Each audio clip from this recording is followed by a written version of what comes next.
So we're going to spend the day together. In the morning we're also streaming online through the YouTube channel of Federico Macona. So there will be colleagues and friends who are following our discussion from different places in Europe and in the Central Europe region.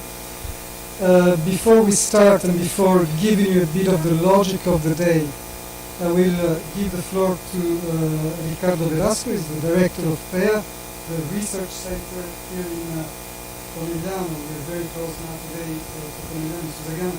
It has coordinated very efficiently, I must say, the Transfarm 4.0 project. So Ricardo, the floor is yours, and then we start with some interesting provocation. Well, first of all, thanks to everyone that's coming here. We are pleased to have been the coordinator of this project. I must thank first of all Luca Masiero, which is our researcher that has been involved in every step, but also I am obliged to recognize the great job that Diego Tomasi, another researcher of our center, has done before he got a very prestigious position as a director of the denomination of controlled origin of the prestigious Conegliano Valdobbiadene consortium. So Diego can't be here due to his new job, but actually he has done most of the work to collect all your interest together with the colleagues of Bologna, of Naxtar, that has coordinated, help us to coordinate and manage the project where you have given your great contribution. I can introduce this discussion, which is, as I said, for us very prestigious because it's regarding one of the major topic of growth of viticulture, which is digitalisation and new tools for a real sustainability. Our opportunity has been realized also it has been completed yesterday as well.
Yeah, a real job for you, and I must say that Naxtar gave us a real great support.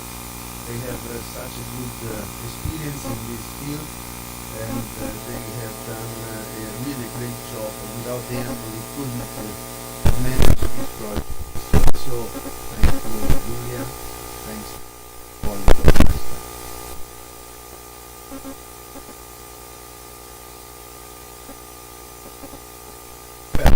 don't want to steal other time.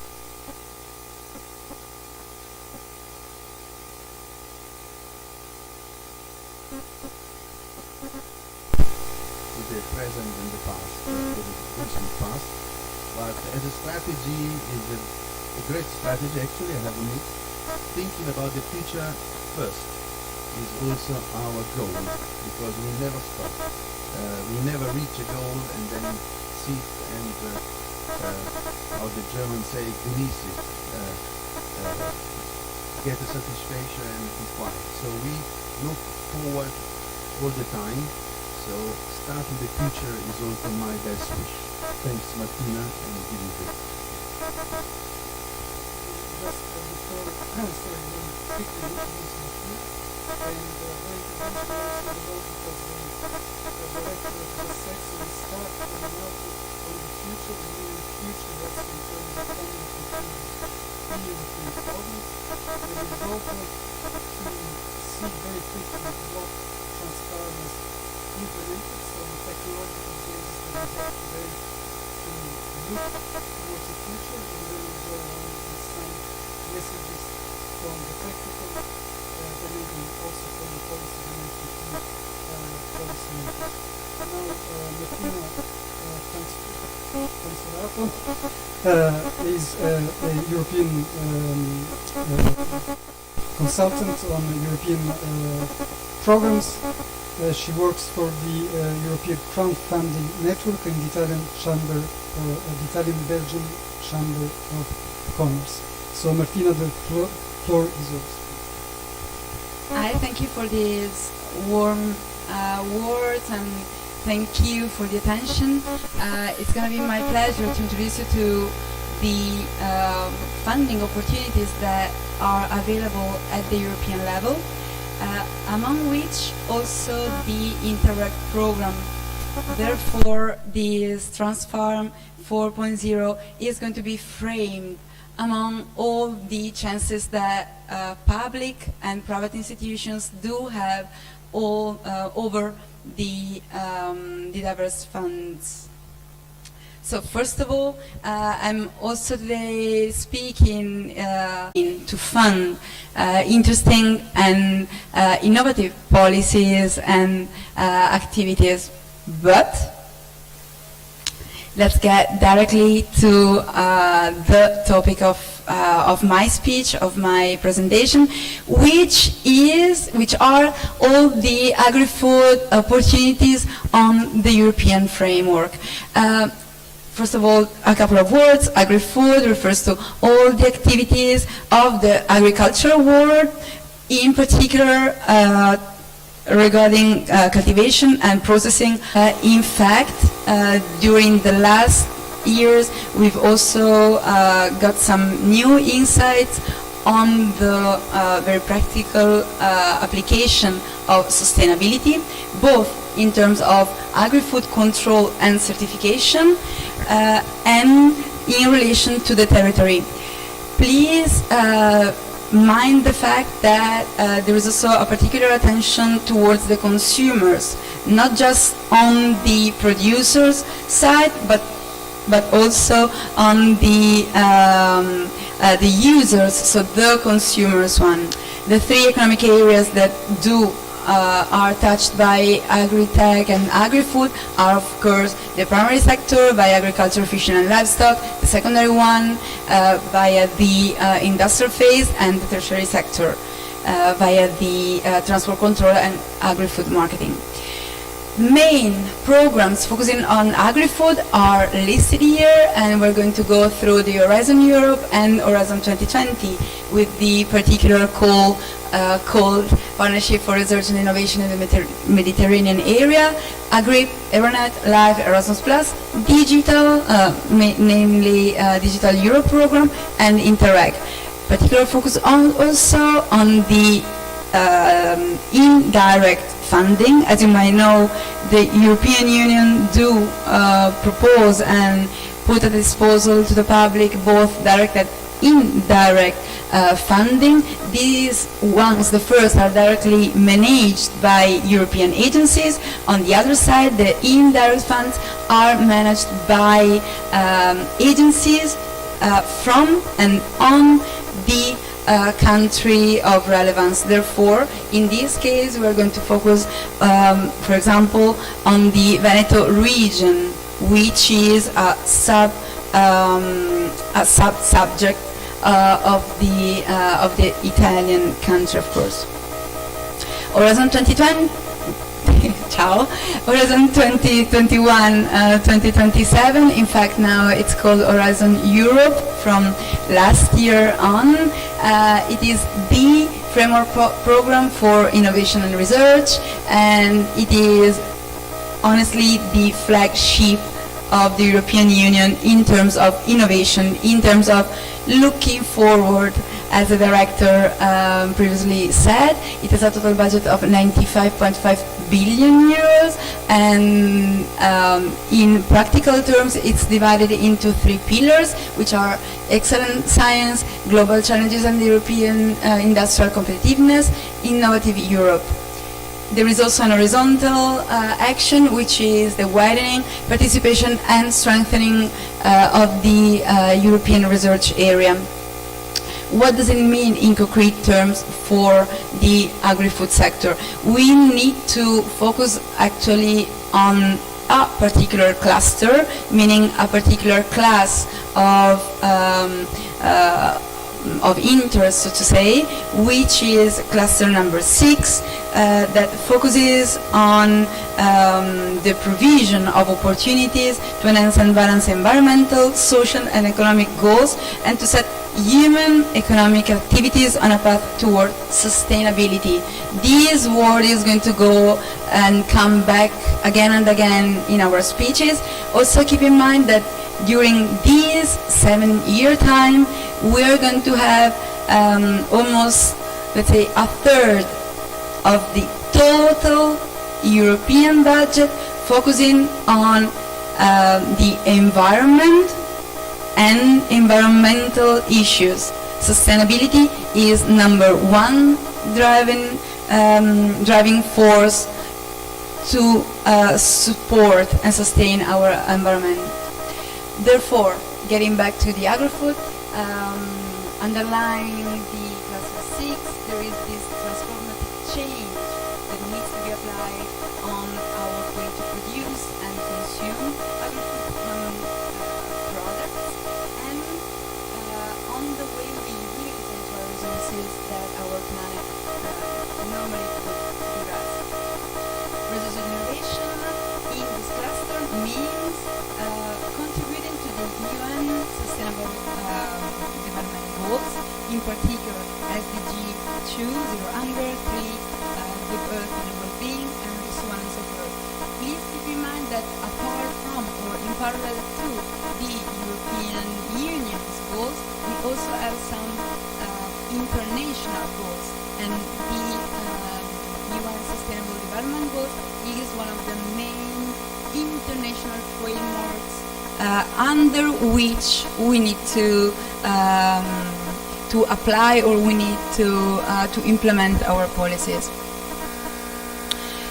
In particular, we've also reported some open and closed calls with reference to the various programs. In this case, Network on Carbon Farming for Agricultural and for Soils is a closed one. Still, the aim of providing you with this information is to letting you understand how this program works.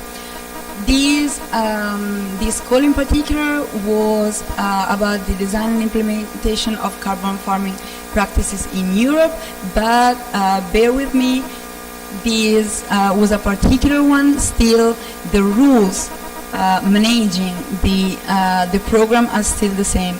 In particular, all over the Horizon Europe program, we have the 3 main goals, such as increasing the knowledge about the practices, enhancing the uptake and development of good quality standards and increase the capacity of the beneficiaries and of the stakeholders involved in the implementation of the program itself.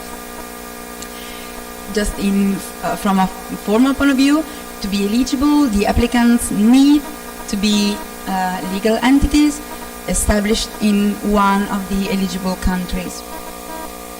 Then, Horizon EU has also given shape to a particular sub-program, which is PRIMA, the Partnership for Research and Innovation in the Mediterranean area. Therefore, some of you might be more interested than others being faced directly to the Mediterranean Sea. PRIMA annual work plans are developed in compliance with general and specific objectives, and it is subdivided into thematic areas as well: integrated and sustainable management of water, arid and semi-arid Mediterranean areas, and so on and so forth. Of course, in this case, we have a particular and specific focus on the problematic issues of the marine landscape of the Mediterranean area, and therefore this may be of particular interest for the ones of you who have a specific interest on the farming and production on the territory. In this case, we have a quite high budget, I must say, 68 million euro, which are divided into two main sections. Unfortunately, both of them are closed, but still keep in mind this program for next year, because the deadline are going to be regularly presented. A call for proposal to promote European agri-food products, in this case with a specific focus also on consumers. In fact, this set of call for proposals and tenders is aiming at supporting and promoting products and methods that support more directly the European Green Deal objectives, among which all the calls and projects supporting sustainable farming, or the production of organic products, fruit and vegetables, and so on and so forth, with a quite interesting budget of 185.9 million euros. The objectives of this call, as just mentioned, are to promote a better use and a better approach to farming and to growing both products and animals. In fact, you might see that we've also a particular focus on, for example, the ban of use of cages, meaning helping for or thinking about the well-being of our animals is also a strategy towards having a more sustainable and a better use of the resources as well. Promote high safety and quality standards, and to promote the diversity and traditional aspects of EU agri-food products. These are the main goals and the main targets. Here written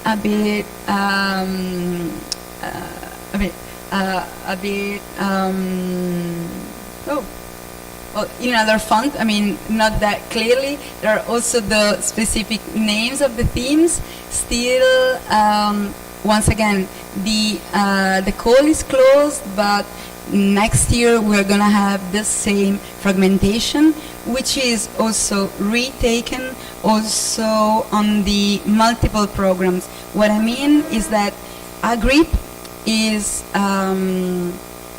divided or is managed in two main strains. One is or has a specific focus on each and every of these 9 main topics or thematics. The other strains combines some of these topics into, so to say, clusters, into multiple programs. Another quite particular program which is not available apart from the agri-food sector is the Eranetco Fund, ECT Agri-Food, which is a program supporting the development and implementation of new technologies for a competitive, sustainable and environmental friendly agriculture. This program in particular enables the coordination between subjects and different entities on a national and international level in the name of reducing the impact of the industry itself on both the territory, the environment and the consumers. In here we can also spot quite interesting topic and objective, which is the use of ICT and digital technologies.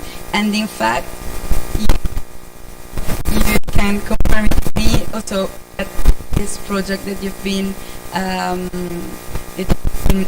implementing is more and more into our daily operations, and therefore connecting and having an homogeneous set of instruments and tools is fundamental in order to reduce the boundaries between countries and sectors. The 2022 joint calls for proposals are not closed, and in fact the deadline is set for mid-August. In this case, the proposals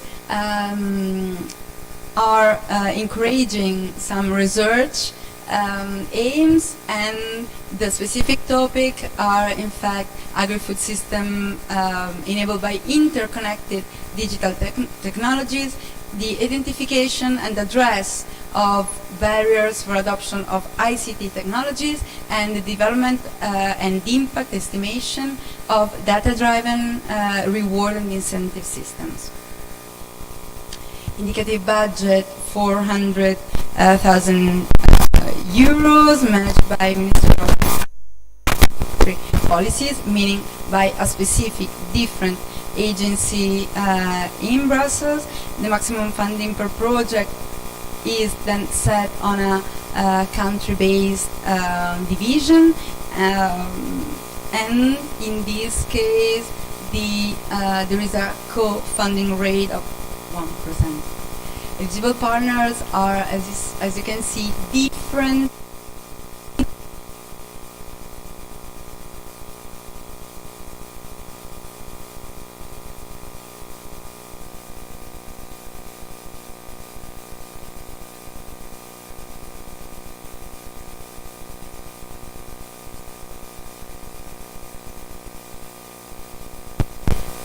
particularity also of this mosaic of opportunities that you have.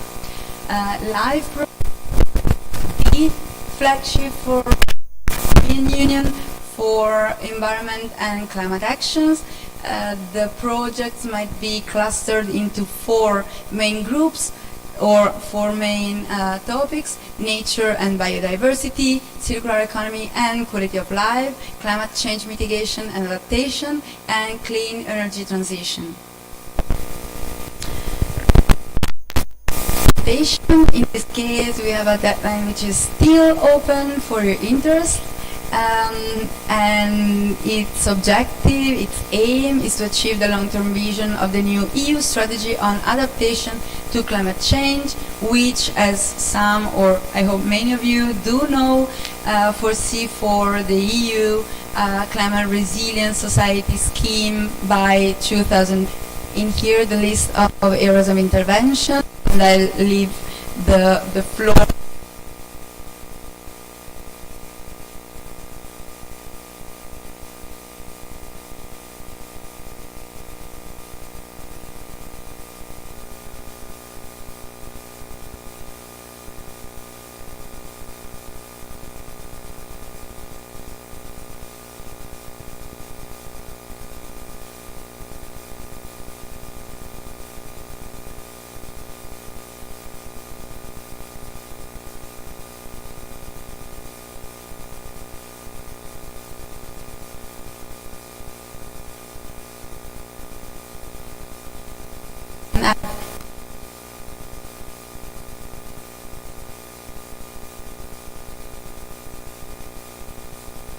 urban waste, soil, chemicals, and a European bio, which I won't have the time to focus, but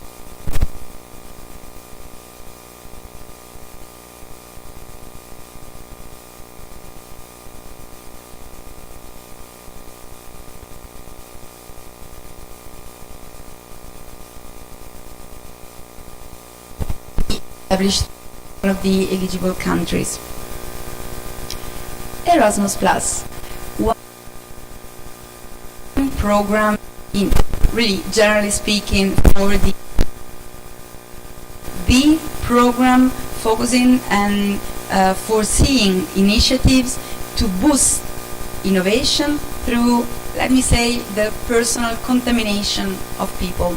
Therefore, having bridges between countries and similar realities, we can boost, we can provide.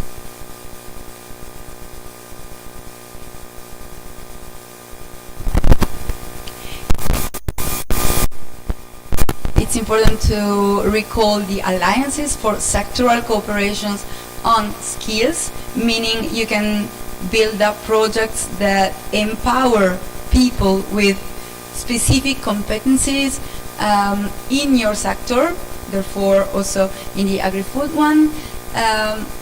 Also because, as we were saying a few seconds ago, we need to foresee, we need to look forward, having specific and particular competencies, also focusing on ICT and the use of 4.0 machines and tools. Alliances have to choose for their proposal the single industrial ecosystem in which they will be applied, among which, let me just recall the agri-food one, which is number 5, meaning you do have the chances to build up a partnership and run forward this goal.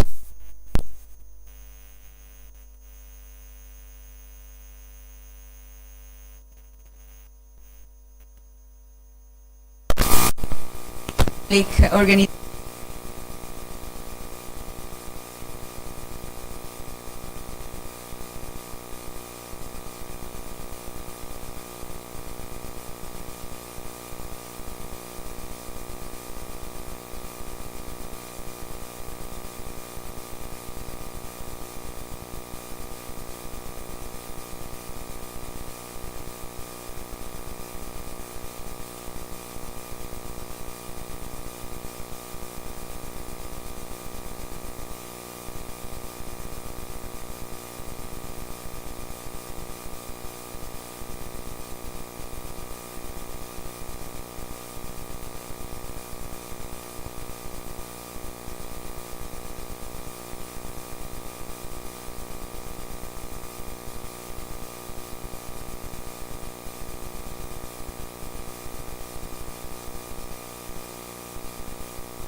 Close deadline. Okay, grazie. Another close. Another.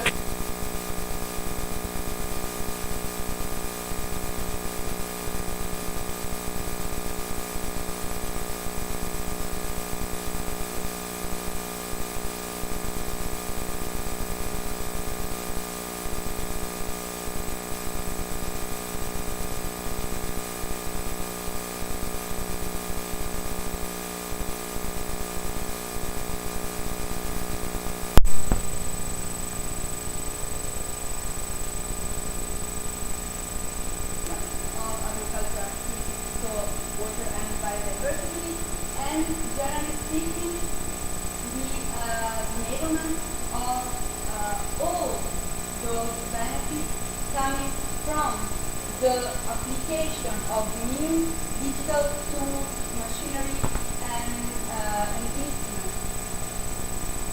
I suggest you to focus on the fact that it is the specific program for you to develop, to try and apply AI, artificial intelligence, innovation on your daily business. Therefore, I just keep it in a box. Another initiative for interest, I will be close to finish for those of you to get earnest again. The new week is a particular initiative taking place in some selected countries, European countries. In this case, it was held Roughness in Campania region, here in the south of Italy, and this is a major event.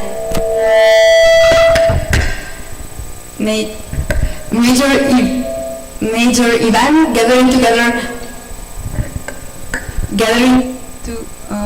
gathering together a lot of different types of stakeholders on the global panorama and the global scenario. In fact, the initiative was or is aiming at giving them the floor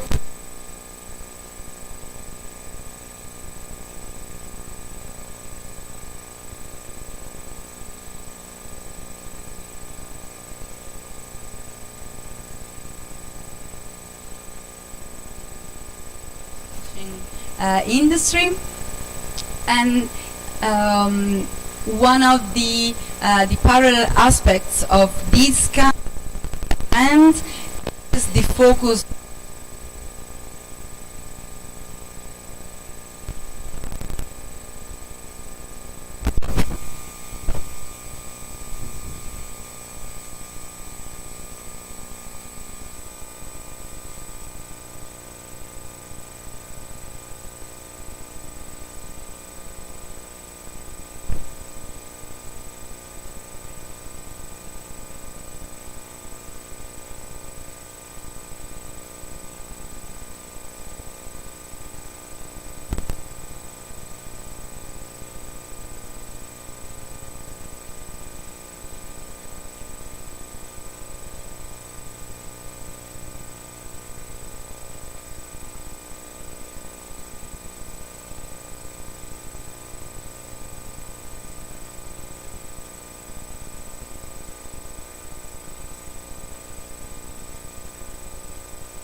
the countries. In this case, we've brought to the floor the three main classes of fundings, which are the ERDF, European Regional Development Fund, the EAFRD, European Agricultural Fund for Rural Development, and the DCP. Of course, acronyms are, a strength for the Brussels bubble. Therefore, the Development and Cohesion Plan. Bear in mind that these instruments do represent almost 30% of the total budget amount for the European Union, and once again, they are managed directly by the country and in relation or in reason of their priorities, their internal specific specializations. Therefore, there is not that much room for maneuver from the EU apart from setting the objectives. But then the way in which each and every of these funds is implemented is on the shoulders and on the responsibility of the country itself. In this case, just let me mention a couple of calls referring to the Veneto region in which we are hosted today. The one on these business combinations, meaning supporting the gathering together once again of different business entities in the name of a common goal, which was in this case part of the smart specialization strategy on agriculture, which is one of the priorities for our region. And in this case, as you can see, then the region has opened up the floor to various to entities of various nature, meaning business combinations of SMEs, but also association companies, also in support to the numerous specific excellences that we do have in this region. Having then support industrial research, experimental development on smart agri-food and sustainable living. Second call that I am going to mention is this regional innovative networks, once again, and industrial districts to face in particular the COVID-19 long tail and to mitigate the effects of the pandemic. But once again, this was a close one, and I will maybe just skip up to let me see, to the interact in order for you to reframe the this presentation in favor to our role today, our scope today. The Interact Europe program, as some of you might also teach me about, is the program aiming at supporting inter-regional learning among policy-relevant organizations across Europe, aiming also at improving the delivery of regional development policies, meaning that it is a bridge program, so to say. It brings together the European policies with the regional and specific specializations of the various regions and thematic areas in Europe. The Interact allows public authorities to exchange, to interact directly with various number of stakeholders on the ground, practically directly involved in the making of the various activities in the different fields.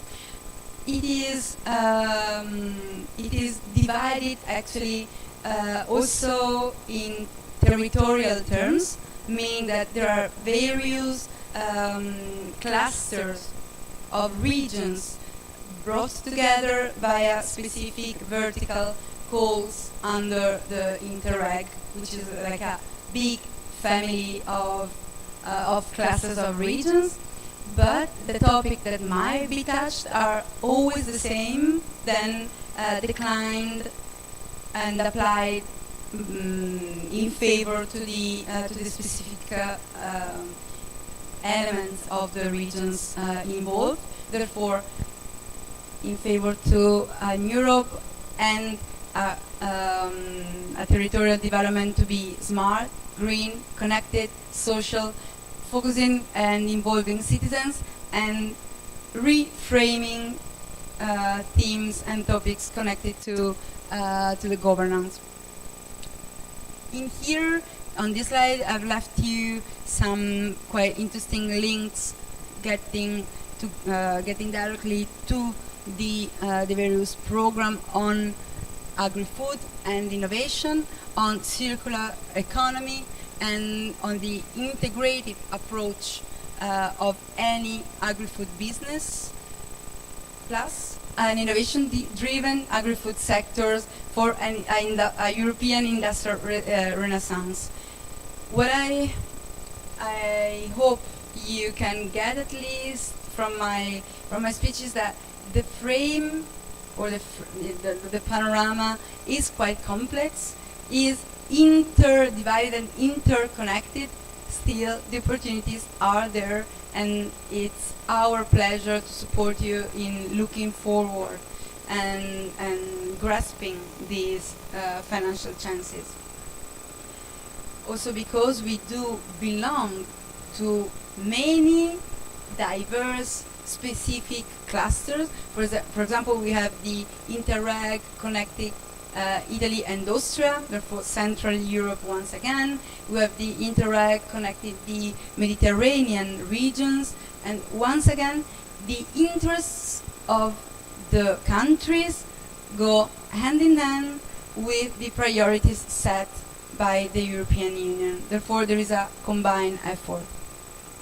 In this case, the Interreg Mediterranean focuses on the sustainable growth of the region, with a quite interesting budget also in this case, promoting projects in support to best practices exchanges, and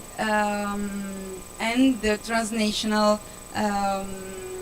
knowledge exchange and the clearance of borders, of natural borders.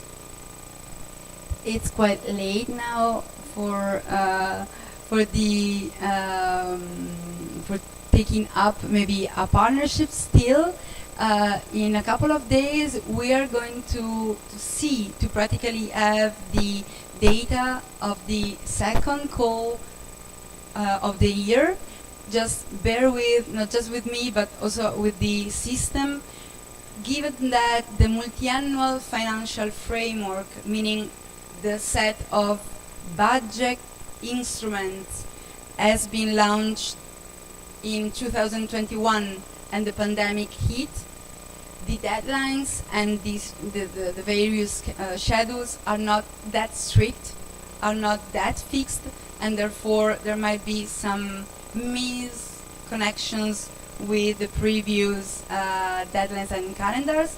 Still, I just hope I've left you with some interest about all these opportunities, and I'm more than sure that any of you as partners can recombine and redraft projects in favor to your mutual benefit in the future.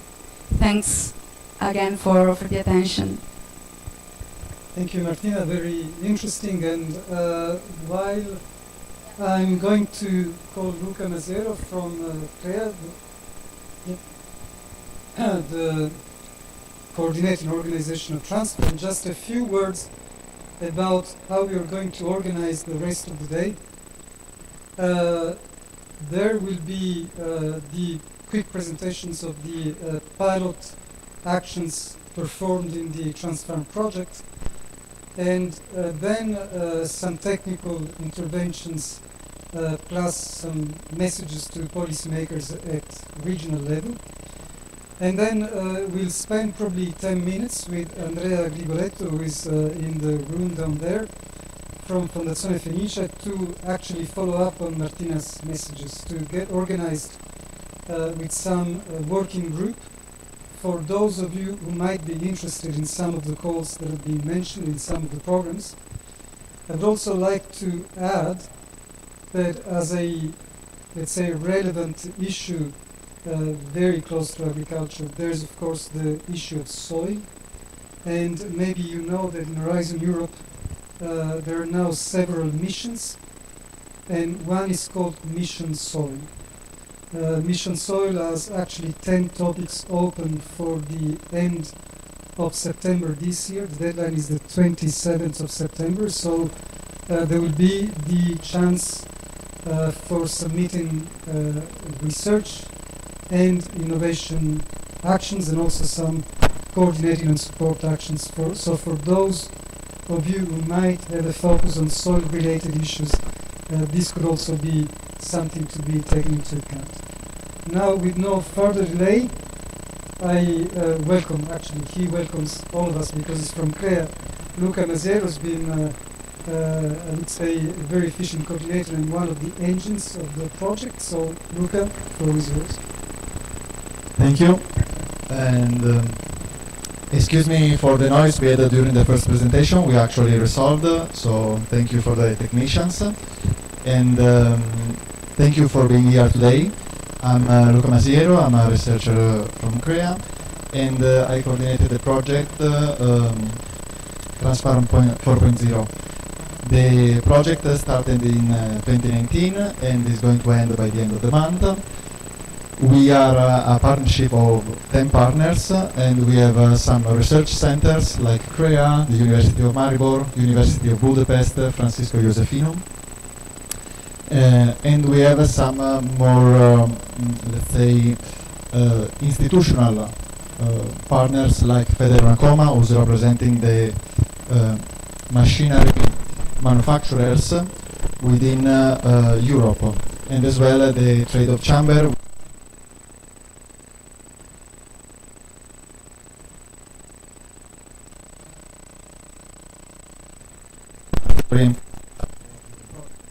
And to create a collaboration within all this partnership, bring together all the main actors of the precision farming.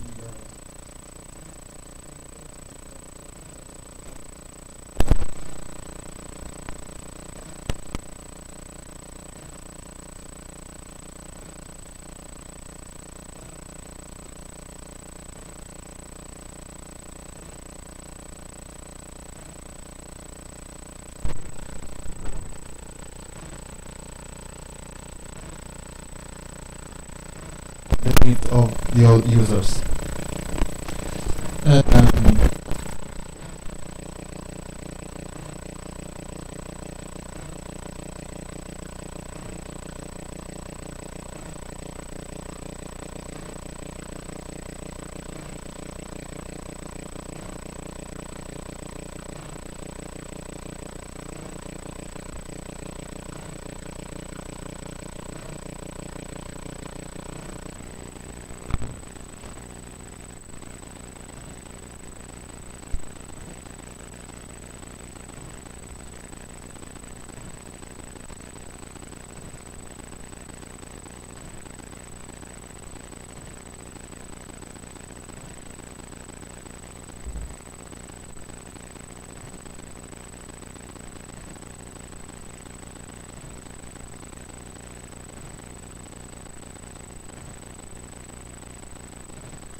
Are, especially in Italy, really good. We really have a good network of manufacturers. We are specialized agriculture, and we have technologies available.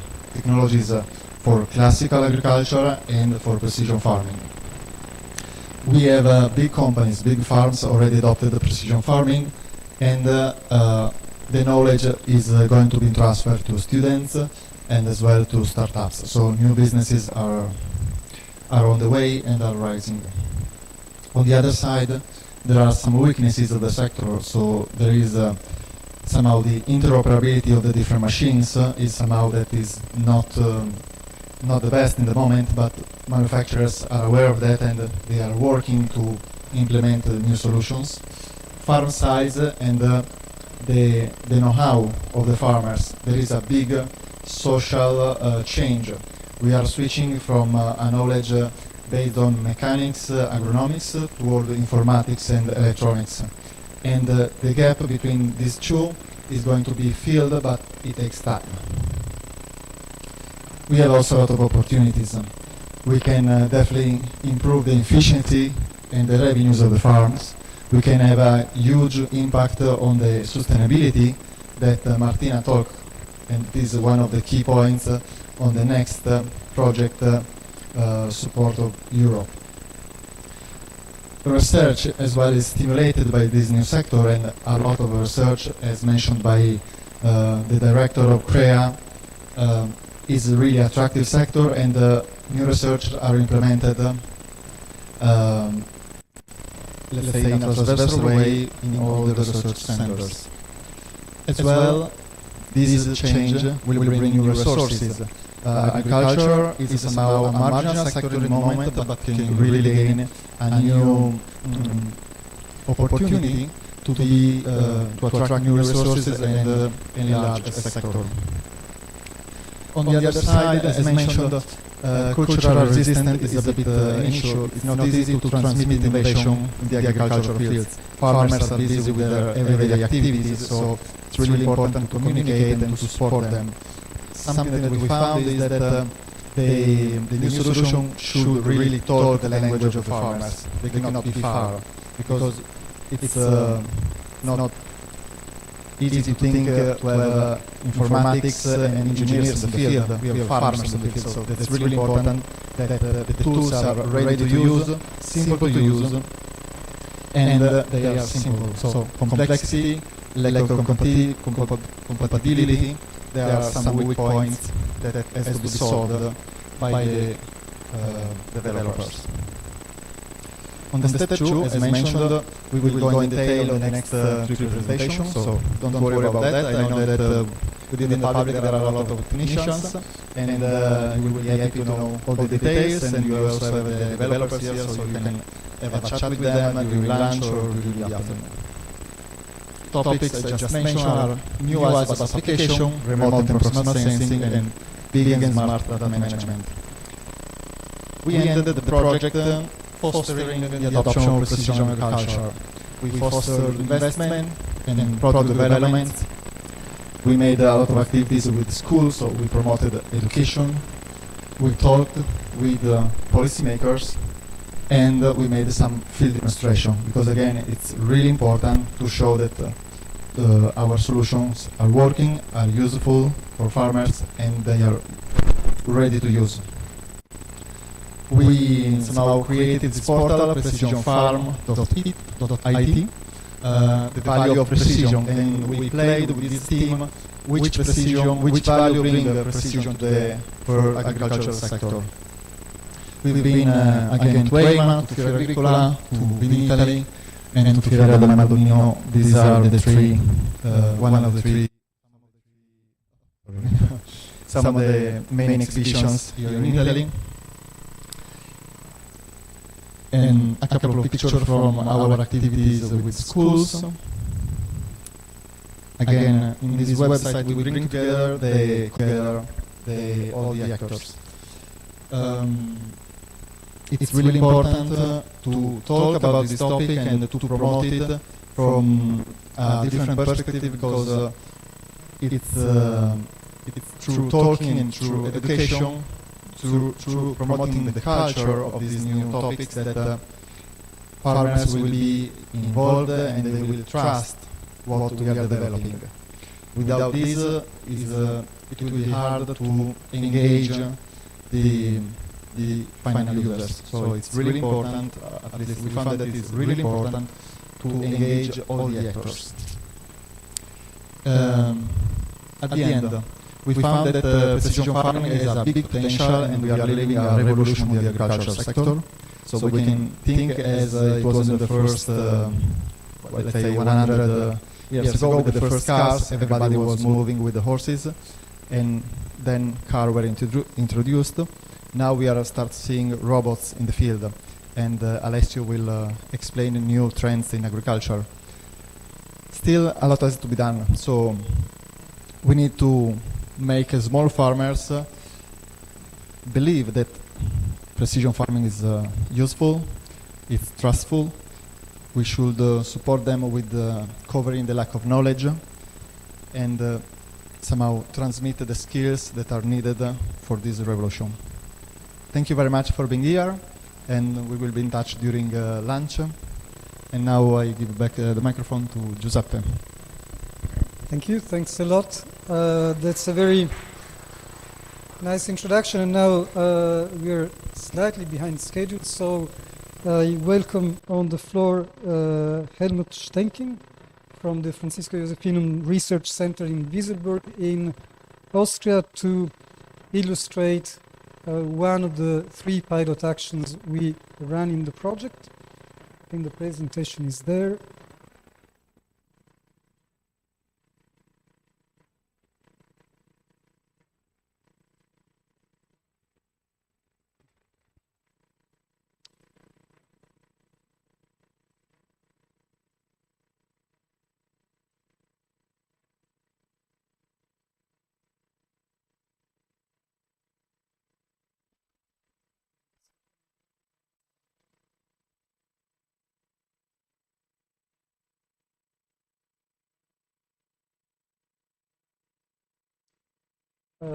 Okay, I think, yeah, okay, you take it from the stick. There's been a change in the laptop that we're using, so some presentations stayed in the other one. Just some seconds of patience. So we have three very complementary cases with isobus applications, remote and proximal sensing, and fewer and big and smarter data management. So you will see that there's a lot of, let's say, common focus between the present. Hello. So I'm from the Francisco Josephinum, and I'm going to show you what is the pilot action 1, the so-called seedbed control. So we developed and tested a new isobus application for intelligent seedbed preparation, and we developed it with a local tech provider called Petzini, and in cooperation with our Polish partner. So I will start with the Austrian part and end with the Polish part. So why did we want to do such a isobus application? The aim was to reduce and prevent soil erosion. Because of the climate change, heavy rain catastrophes happened really often in the last years, and we tried to prevent it. We also wanted to support the plant development and gain additional yield. So this is what the seedbed control looks like. It contains of a power source, a control unit, so the computer, and a stereo vision camera, which takes 2 images, and there you can calculate the roughness from it. And this is what it looks like in the praxis. So the camera is mounted under the power harrow and sends the images to the control unit. The control unit calculates the roughness and estimates the driving speed and the engine speed. So if the soil has to be smoother, the tractor has to slow down and gain some engine speed.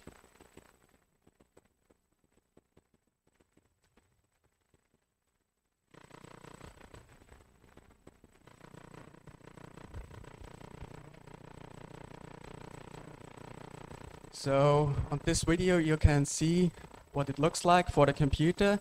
You see on the left side the 2 images from the camera, and this is what the computer calculates. So on top of it you can maybe not see the SSI, which is the roughness index. So the roughness was logged during the seeding, and also the vegetation was monitored during a field trial. We did that almost every 2 weeks, once by hand and once with a drone. And so we were able to calculate a vegetation index. So this was our field trial. There were 3 fixed variants with 280, 380 and 480 seeds per square meter. And there the soil wasn't prepared with the camera, but it was prepared on the 4th one. So on the 4th one, the camera told the tractor how to prepare the soil. If you look at these 2 pictures, you see on the left side in blue the roughness, and a white or light blue means the soil was fine, and the dark blue, there it was really rough. The right picture was the plant emergence, so Also white and light green was a slight plant emergence, so not that many plants were there. And with the dark green, there were many healthy plants. And if you pay close attention to the two circled areas, you can see that fine soil has an influence on the plant emergence. And yes, I will get to that back later. So the results of the roughness from the variants, we compared the parcels which were tilted with the camera to the without the camera. And if you see the whiskers from the variant which was drilled with the camera was more homogeneous than the variants without the camera. So here is the impact on the plant of the roughness, and you can see that there is a connection between the roughness to the plant emergence. So if there is a finer soil, the plants are healthier and stronger. And the correlation between the soil roughness to the plant emergence was between -0.4 and -0.85. We also harvested the wheat with a special harvester, and we were able to calculate also a correlation between the yield to the roughness, and there was also an influence, but the yield was just 2.9% higher than to the usual way, but also this data wasn't significantly higher. So let's continue with the Polish part. The partners were the ARSA, the Regional Development Agency in Valdobbiadene, the Agricultural University of Krakow, the Hugo Green Institution, and the Innovation Center of AU. So what was their task? The task was also a passive test of the system, so they also compared the roughness to the plant emergence and helped us to develop the system. And yeah, they brought some input how we can produce such a isobus application. So they also made some physiochemical analysis of the fields they were testing, and so we were able to clarify the data, so there was no influence from nitrogen or the nutrients in the soil. So we could narrow it down to the roughness. Here, once again, you can see some pictures of their field trial from the cameras used to collect the data from the roughness and also the plant emergence. So what was our insight on the pilot action? So a regulated seedbed preparation is possible and also useful. And yeah, the roughness was more homogeneous on the soil. There is also an influence on the plant and the yield. But we did some calculation and the system on itself couldn't cover the cost. So Pöttinger, who has the patent of the system, is not going to launch it on a power harrow, but they're thinking of a more autonomous way, so maybe a robot, so you can save the driver and the robot should do the work. So thanks for your attention, and if there are any questions left, you can grab me afterwards for a coffee. Thanks, Helmut. You deserve an additional note of merit because of the how concise you were, and I now welcome on the floor Yuri Rakun from the University of Maribor to describe the experience done with the pilot action on proximal and remote sensing. I should have your presentation.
Okay, let's do like this. I would maybe change the speakers order at the moment so that Yuri has a bit of time to find the right version of the presentation, and then we go to Hungary, to the region 70 kilometers from Budapest that some of us have had the chance to visit a few times.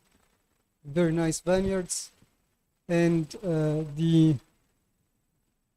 big data and fiber application by pilot action number 3, which Peter Bollerpesti is going to speak about. Please, Peter. Thank you very much.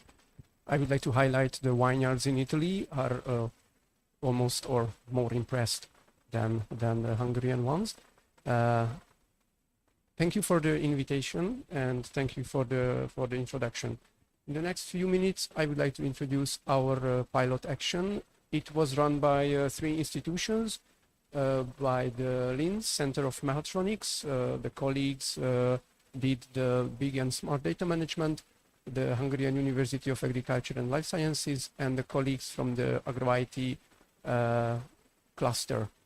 This pilot action is introduced in a vineyard, but generally the solution is suitable for any horticultural crops, mainly for fruits and for example, vegetables. Before we go deeper in the pilot action itself, I would like to a little bit highlight the concept of the terroir. If you are familiar with winemaking and viticulture, you know the expression. The expression means that the wine, what we are tasting, what we are drinking, it reflects somehow the environment where we are coming from and where the fruit is coming from. The most important environmental factors are ecological factors, mainly linked to the climate. The vineyard's macroclimate, mesoclimate, and microclimate will influence the fruit growing, will influence the quality of the fruit, and will influence the quality of the wine. Another important background of the terroir concept is the soil. Not only the type of the soil, not only the depth of the soil, but the whole microbiota, for example, which will modify the ingredients of the fruits. Another factor which will define the quality of the wine is, we can call it a human factor. Human factor is everything what we are doing in the vineyard. For example, if we do a certain type of pruning, if we are doing a certain type of canopy management, we are doing a certain type of irrigation or nutrient supply, it will be linked to the human factor, but it's the same with the enological practices. If we are using barrels, or if we are not using barrels, or if we use certain type of corks, for example, it will modify the quality of the wine.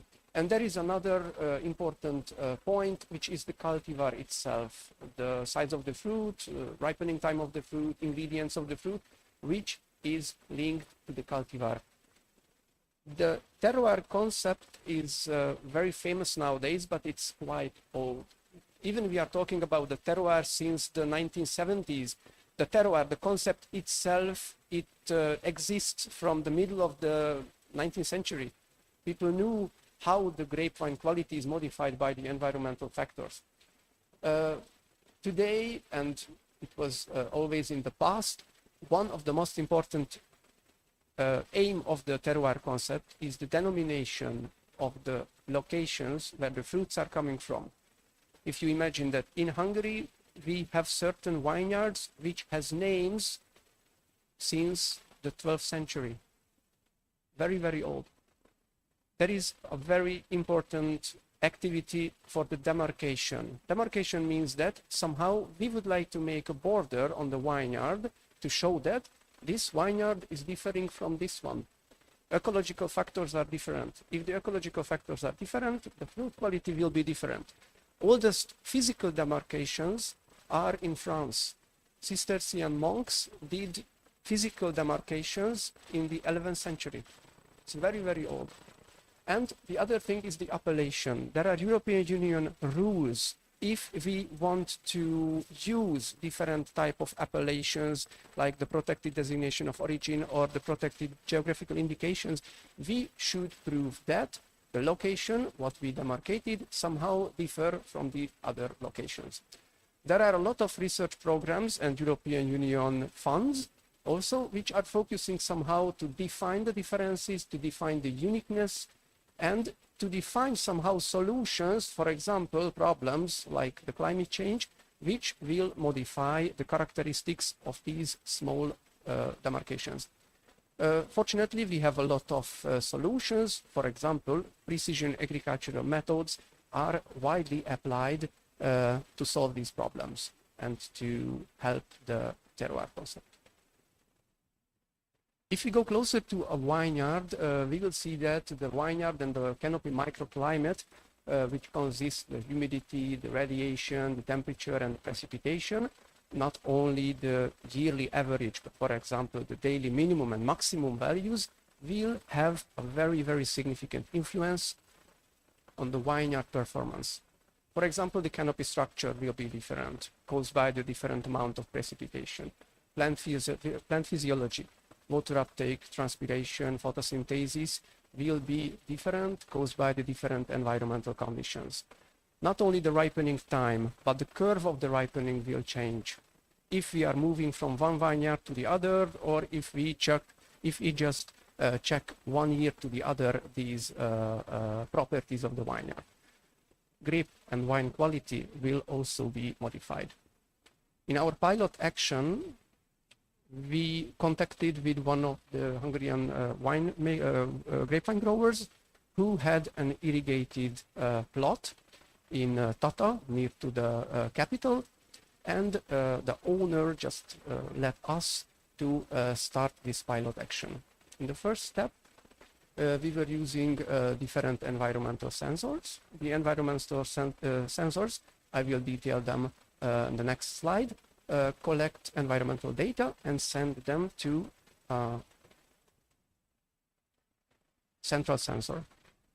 From the data logger, the data sent to a fiber data lake, which is managed by the colleagues in the Linz Center of Mechatronics. And from the fiber data lake, the data managed. And the colleagues in Linz established a platform where the data are visualized. According to the data, the grower can decide, for example, when to do irrigation, when to do plant protection, or what to do. We are not doing decision support.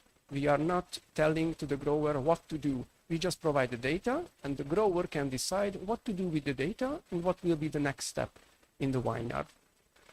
The data are open. So we established this system to have the data available for everyone who is interested. To go a little bit closer to the sensors, we have an infrared temperature sensor which monitors the temperature of the canopy. in several points of the vineyard. We have an all-in-one weather station which collects the usual weather data, temperature, precipitation, humidity, wind speed, wind direction. We have two sensors which are specific. One is an Ndvi sensor and one is a PRI sensor. Both of them are going to give us information about the plant physiology, how the vineyard photosynthesis, how the vineyard health is running in the vineyard. And we have a soil sensor to get information about the soil temperature and the soil wetness. All these data are sent to the platform. In this platform, it's called Grafana. In the platform, we can choose which period of the data are we interested.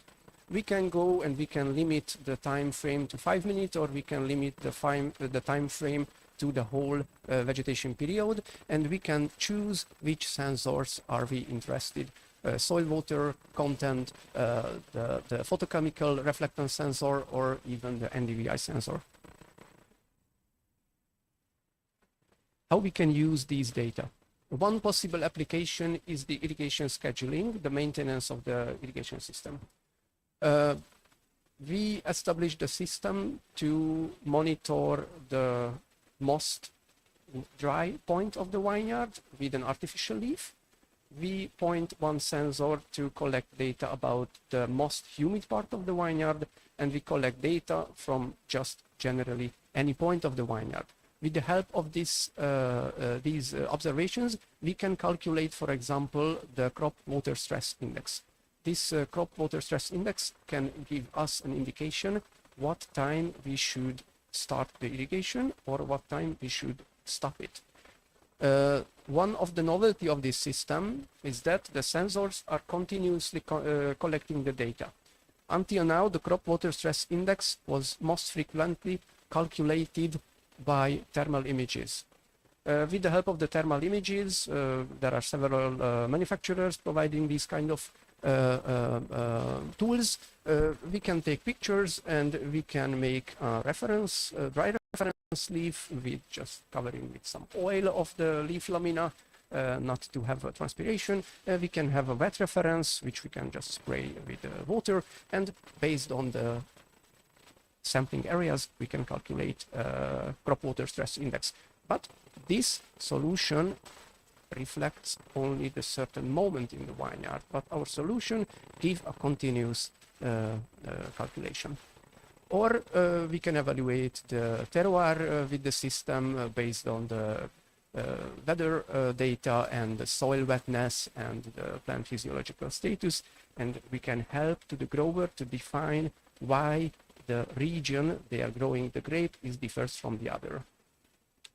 And what is maybe the most important, or one of the most important points, it will help us in the research to understand the plant physiological and ripening processes of the grapevine cultivars. We consider that there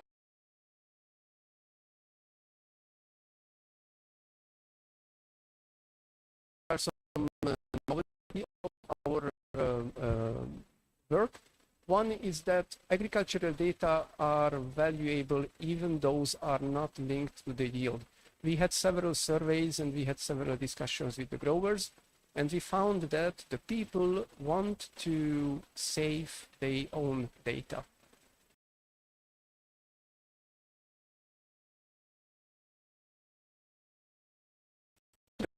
It is a temperature data. They don't want to share it. They want to know where the data is, who is handling the data, and what will be with the data. And we are in a very, very lucky situation because our partner, the owner of the vineyard, decided not only to give us data, but to share the data with everyone. I think it's very, very rare.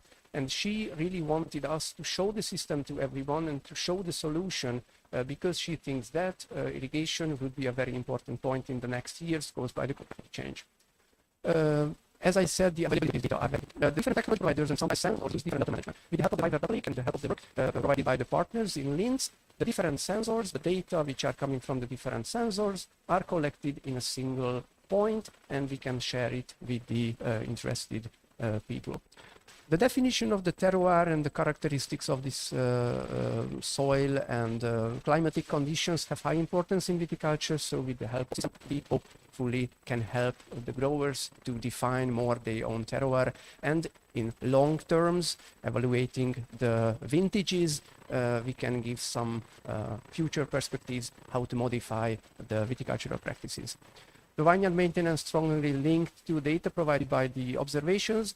Hopefully our solution will help to the growers because this sensor network would help for them. We got several feedbacks about the pilot action. We introduced it in several platforms. We had presentations on different congresses, national congresses and international congresses. We had several publications in Hungarian magazines and Hungarian scientific papers. Some of them directly contacted with us to share the novelty of the Transfarm 4.0. And we had several meetings and collaborations with sensor manufacturers and technology providers. They requested more information about the system, and we hopefully will have more collaborations with them in the next months and years. And we included our experience in the education, so we showed the system to students in high schools and in university, and they were very, very interested about the new solutions. Just a little acknowledgement. First of all, I would like to thank to the help for the colleagues in the Linz Center of Mechatronics. We had a very, very good collaboration with them. We also would like to thank the support for the agro-IT, and I would like to dedicate my thank to the Mikotsi and Mikotsi family estate, the owner of the vineyard, who helped us, the Matter Group, where we purchased the sensors, and our external expert. I would like to thank you for your attention. If you have any question, I would be happy to answer during the coffee break or during the lunch. Thank you very much. Thank you. Actually, thanks, Peter. While Yuri is approaching to upload his presentation, I have a question, which is about the right, let's say, is there a right attitude that, let's say, farmers could have in relation to data and data management? Because, of course, one typical conservative attitude is data is mine and I won't share it with anyone. But then in today's data technologies, if you don't share your data, that's difficult to do something with it.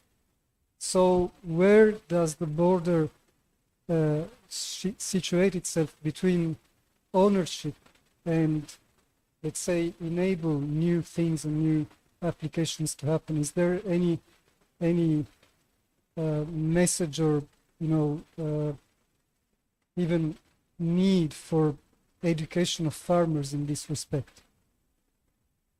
Thank you. I think this is, and it's not my own opinion, but it's my experience. This is one of the most crucial points of the digitalization, agricultural digitalization, because the owner of the data is a very critical point. But I think it depends on the type of the data. For example, if we are talking about yield data, the grower, and it's, I think somehow it's their right to say that I don't want to share the data with you, I don't want to share the data with everyone, because it reflects my financial conditions and my benefit and my income. So this part of the data, I think it's right to keep in safe. Of course, all data should be in safe. But on the other hand, environmental data, I think it would be useful to everyone. So environmental data should be shared. Right now, I think it's a big challenge for the technology providers to make the correct type of documentation, who can use the data and for which purposes. But I think caused by the data are very, very different, linked to plants or to just the environment. I think it should be defined how to protect it. it will be the next step of digitalization. Okay, thank you very much. There is actually, I think, one of the from the side of agricultural machinery producers, there is a general agreement about data, about cultivation being owned by farmers and data with remote sensing case. Yuri Rakun from the University of Maribor, please. Thank you. Sorry for the delay. As already mentioned, I'm coming from the University of Maribor, where I work as a lecturer and a researcher. My background is computer science, and I focus my work on computer vision, digital signal processing, and field robotics. In this presentation, I will talk about pilot project 2. I will start my presentation with a short motivation, then I will describe the basic principle, list some of the crucial components, and talk about preliminary results. Then I will also introduce a digital twin, and after that I will make a conclusion with a couple of findings that derive from this pilot project. So, this pilot project, as I already mentioned, focused on proximal sensing, but the EU Commission was also our goal, which is to reduce the use of plant protection products. But what does this mean? Does this mean if we use less plant protection products that we will end up with lower yields? Not necessary, and I will explain why. So, in theory, at least, the orchard or vineyards should form a perfect green wall of plant canopies, but this is not always the case. In reality, we can have problems, we can have the plants affected by different kinds of diseases, and we end up with holes in our otherwise perfect green wall. But the standard spraying machinery is not equipped to deal with this kind of situations. So we need a machine that could detect the presence of the plant canopies and adjust the application of the plant protection products accordingly. This is possible with this pilot solution, where we split our system into two subsystems. The first is a system mounted on a sprayer, and it was adapted to this sprayer and evaluated. The second device is mounted in front of the tractor, which was used to evaluate different kinds of sensors and to build a digital twin. So let's continue with the first system that is mounted on the sprayer. In order to understand it, let's take a look at its components. It has a processing unit, it has two LiDAR sensors, it has a relay shield, and it has some other peripheral devices. So the processing unit, of course, takes the readings from the sensors and opens or closes the electromagnetic walls with the help of the relay shield. But we're using two LiDAR sensors. Pay attention, because one is mounted here, it's mounted oriented horizontally, and the other one is mounted oriented vertically. Before I continue, let's talk about LiDAR sensors. LiDAR is a device that measures distances from the sensors to the points on the scene. It does this by having a part that eliminates, produces light, and it has a part that captures the light once it is reflected off the surface of some object in the proximity. So it uses time of flight principle. In our case, the LiDAR inspected between 0 and 270 degrees with an angular resolution of 1 degree, and it ranged between 5 centimeters and 4 meters away. You can see the principle on the slide. So to detect the presence of the plant canopy is probably quite straightforward. If we have points at some position, then we can say there's the canopy. If you don't have points, if you don't have measurements, then we can conclude that part of the plant canopy is missing. But as I explained, we're using 2 LiDARs. Why is that? You will find out on this slide. The system detects the presence of a plant canopy, but it has to know where this happened. It has to have some kind of localization step. We're working on other solutions that are similar to this and include an RTK system, GPS system, which is not the best choice because it's more expensive. It needs 24 hours for the base station to get accurate corrections. And in addition to all this, you can always lose the signal, the correction signal.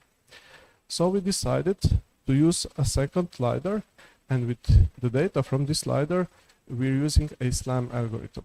SLAM stands for Simultaneous Localization and Mapping, and it's usually an algorithm that is used on autonomous robots, like rescue robots. These kind of robots are placed in an unknown environment, and they drive around, build a map, and localize themselves. But the classical SLAM approaches were not so successful in vineyards or orchards. So instead of that, we built our own SLAM, which is based on phase correlation. By using this, our system knows where the readings were taken and where the readings should be applied. You have to understand that the sensors are not in the same position as the nozzles. They are moved apart because the spraying from the nozzles might interfere with the readings of the sensor. So we have to know what we recorded at some location, and we have to know when the nozzles reach this location. We can see a couple of examples we did with our SLAM algorithm, where we used, again, a second LiDAR to produce a kind of digital representation of the environment on the right side in the corridor and on the left side in the orchard.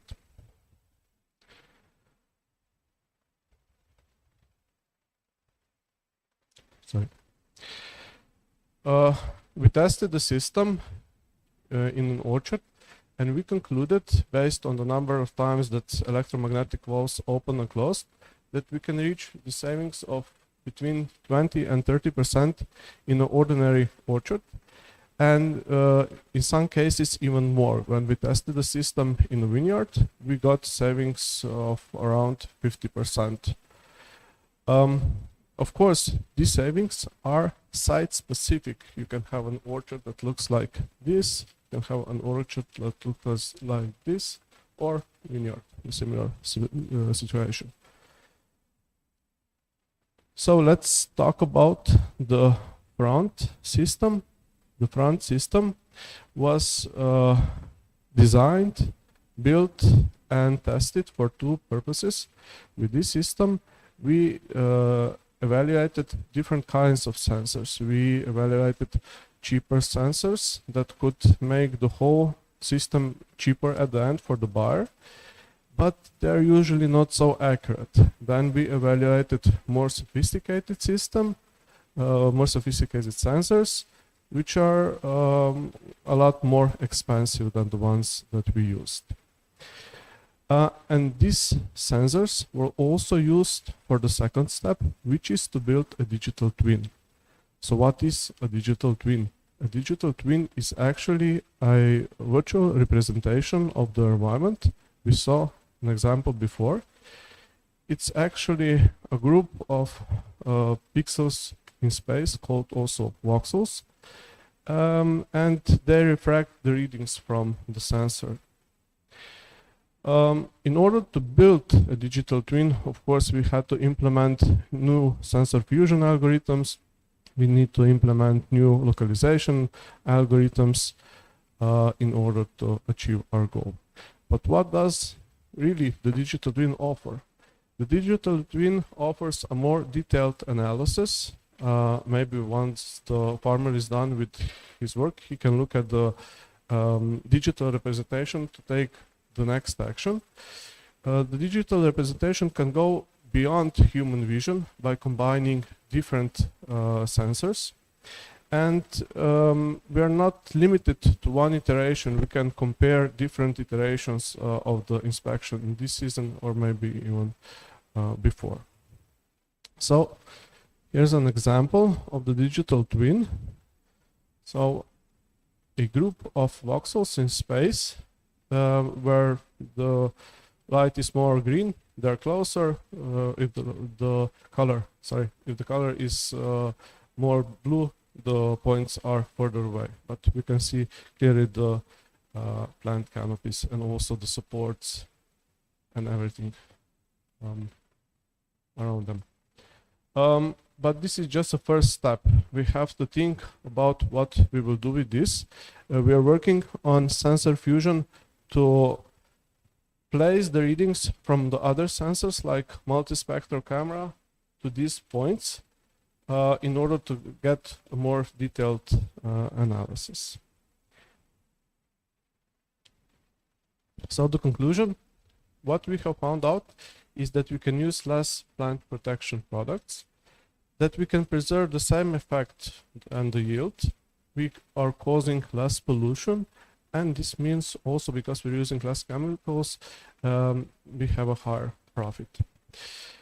Future work, as I already explained, we're looking into the option of placing the multispectral readings onto the digital twin, and we are looking into different ways how this digital twin could be used for different applications. So now just a short video of the tests we did to get a better understanding of how the system works. I didn't mention before the partners on this pilot project. We had partners from Italy, the CREA Institute, and we had partners from Slovenia, the Aerobonet cluster, which is a cluster for agriculture robotics, and University of Maribor. In addition to this, Massimo Gaspardo provided us with one of their state-of-the-art mist blowers, which was used in this setup to evaluate the system. So, when the plants are present, the electromagnetic walls are open.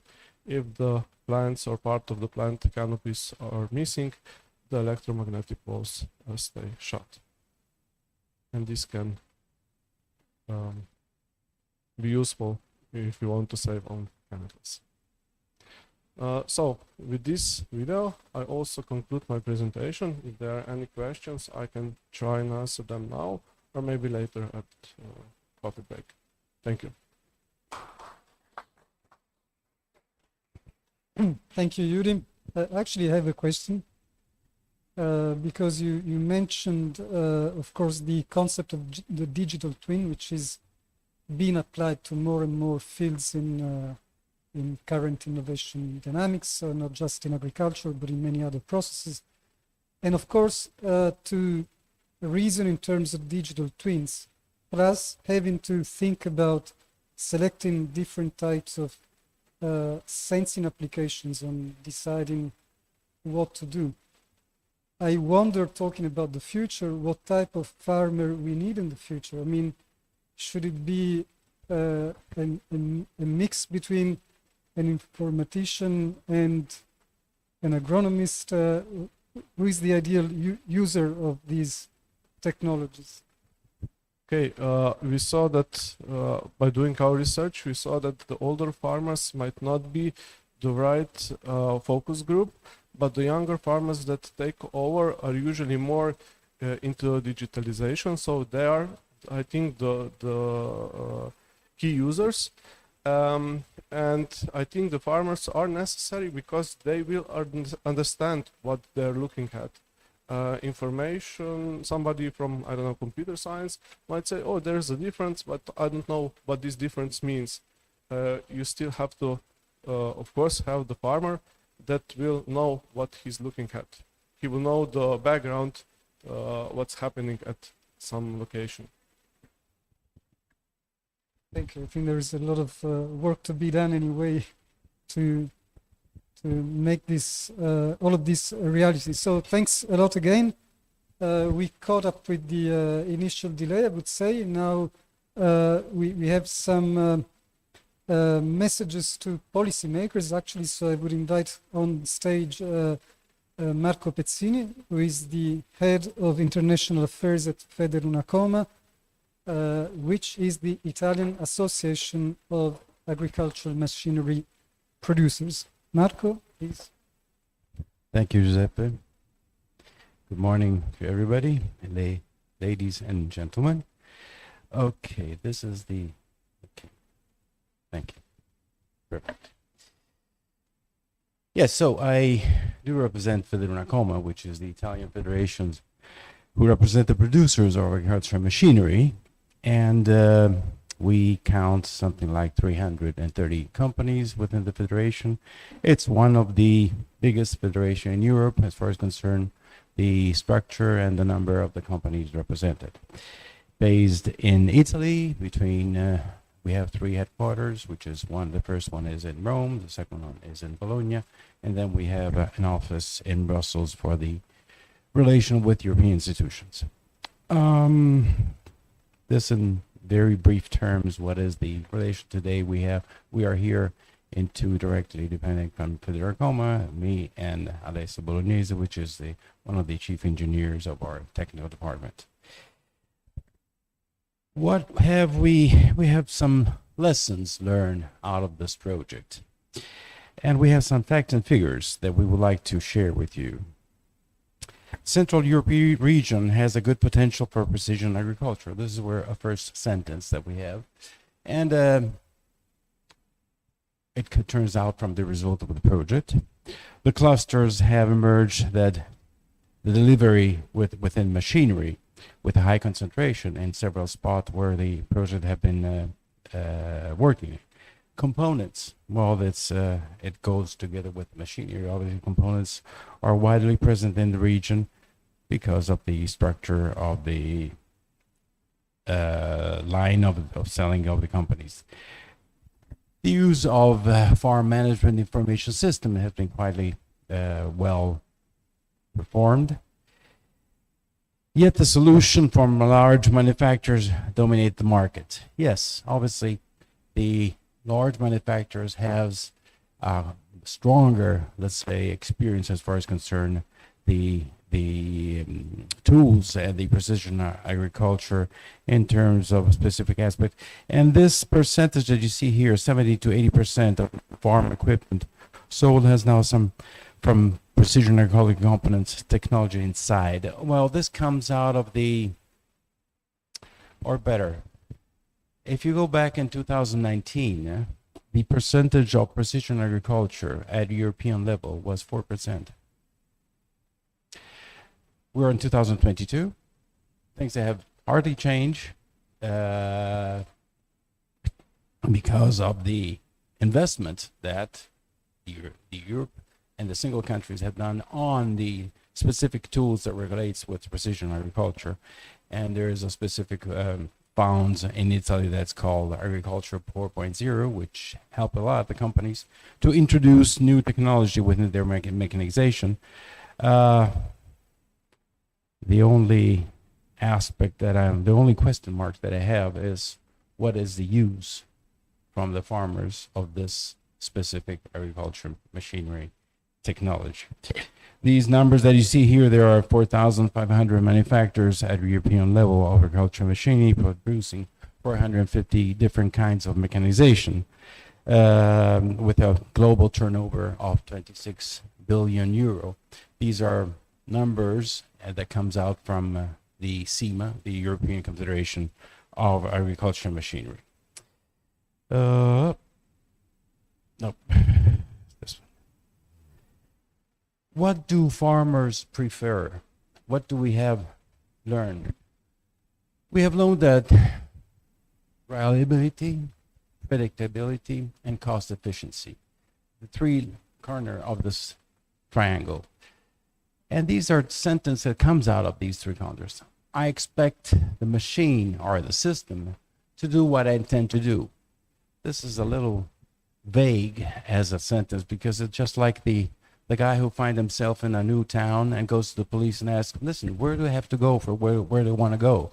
I mean, it's a little vague in terms of what it wants to, but obviously they expect a very precise machines for what their need are. I know how it works. I know what I can expect.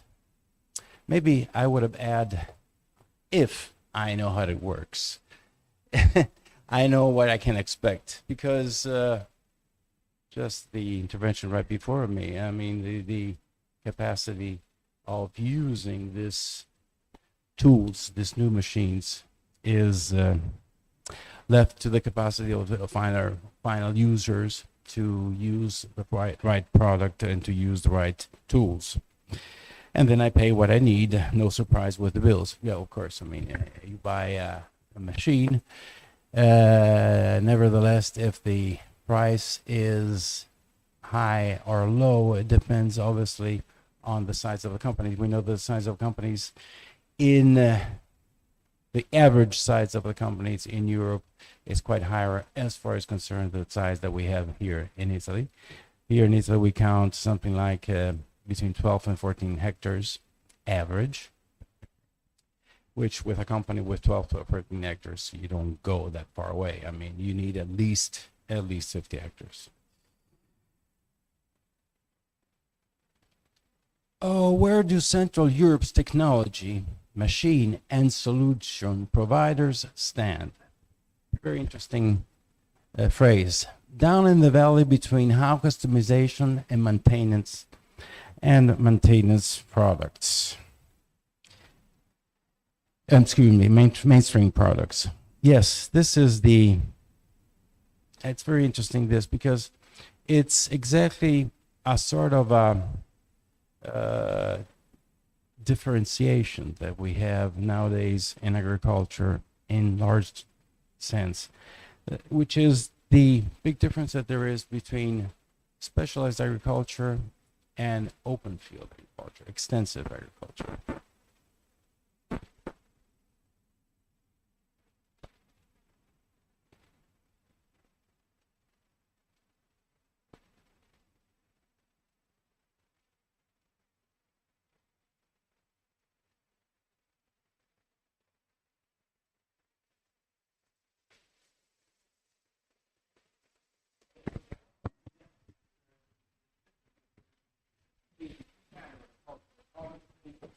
Requires two different kind of mechanization, two different kind of solution.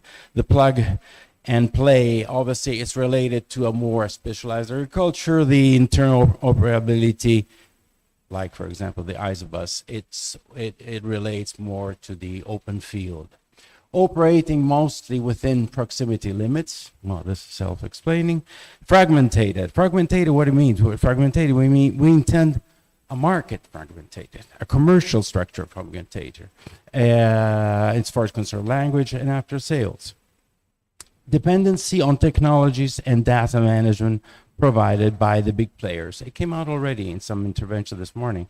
The fact of interoperability between systems provided by different actors is a fundamental aspect of a farm, for a farm and for a farmer.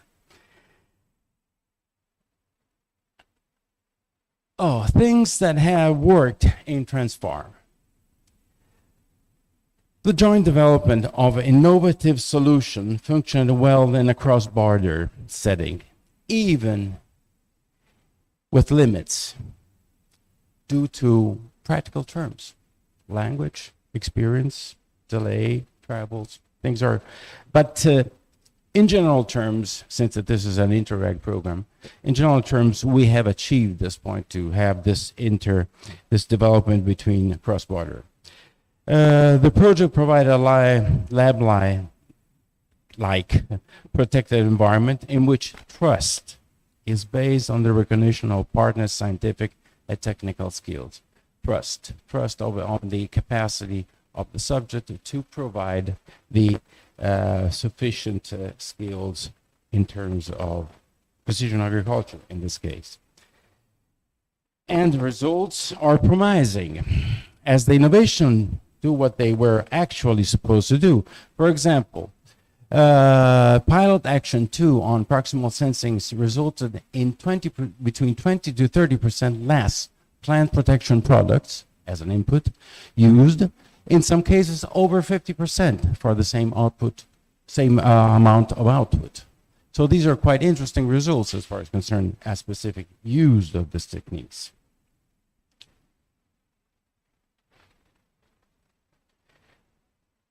Well, then we go to things that could have worked better as far as concerned the project.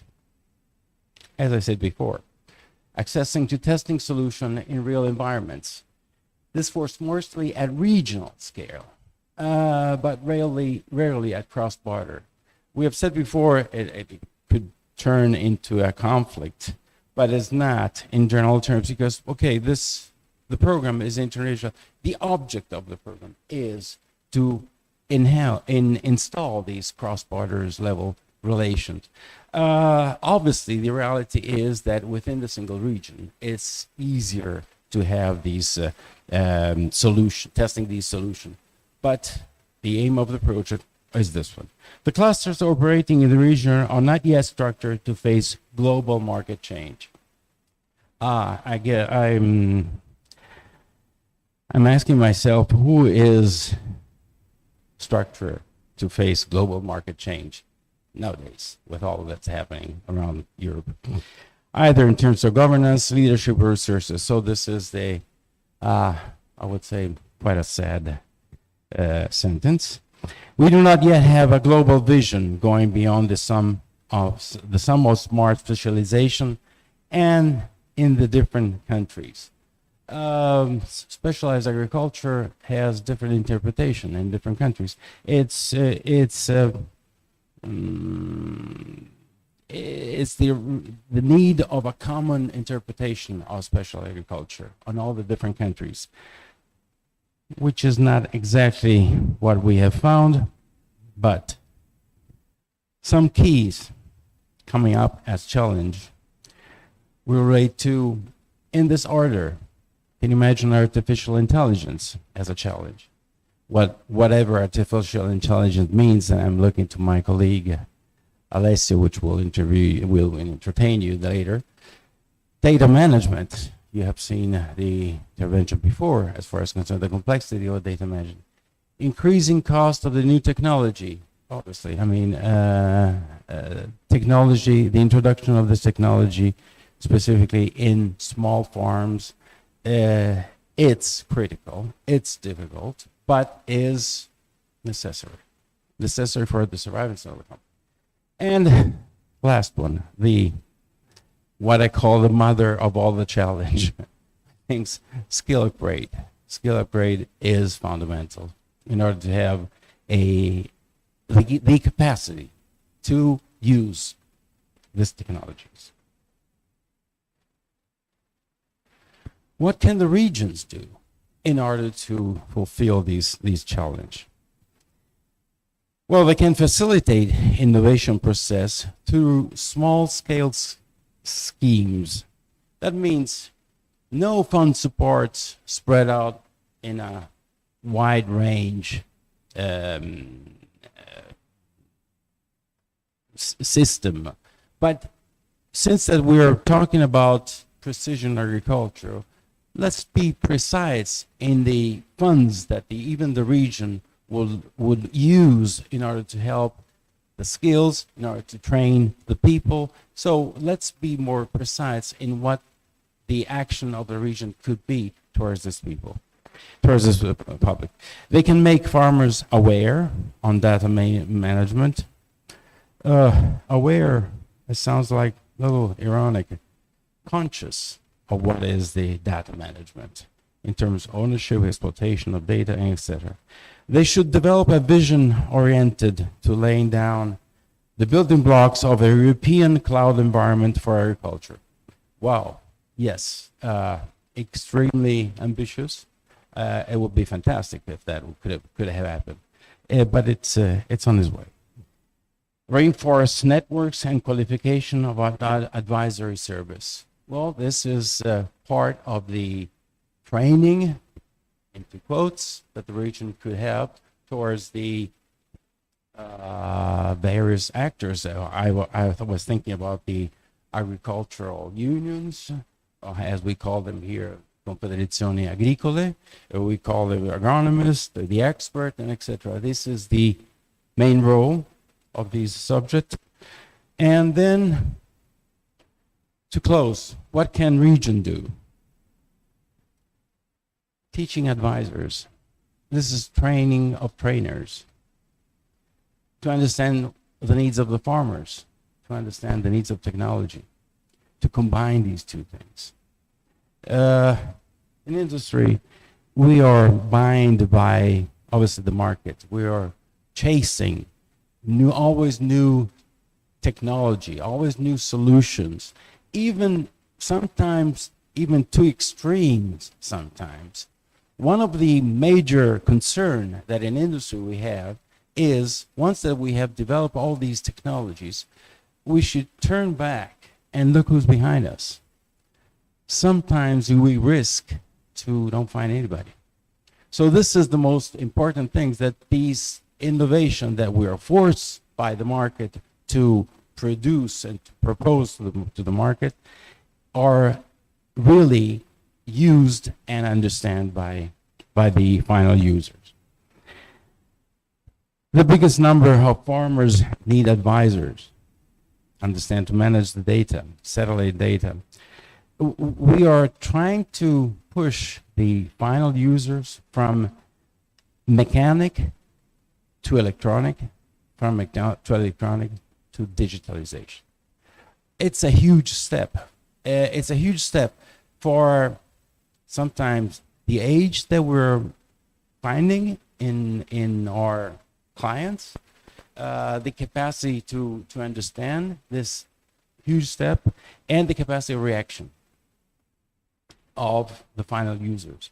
So this is really a fundamental in charge that the region will have.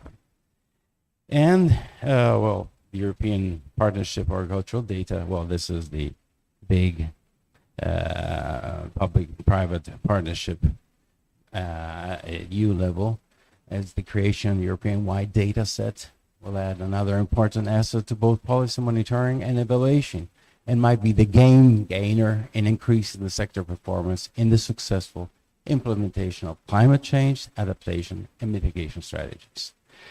Well, these are more or less some of the lessons that we have learned, some of the weakness, some of the challenge, and some of the solution that we would like to propose to the final actors of as the region are. Thank you.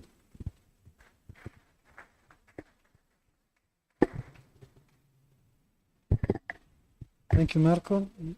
Very interesting points about the market and the skills and technologies coming up. And talking about technologies, I think the incoming presence of Alessio Bolognesi from the ICT department of Federal Nacoma falls at the right moment, because Alessio is going to give us a bit of a scenario on what comes up next. This is not the right. I'll just.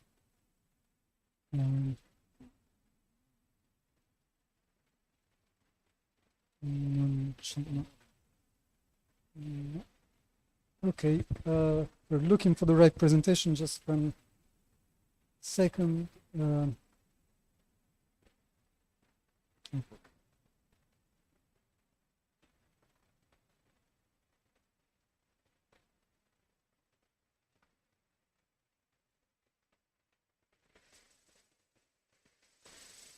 Here you go.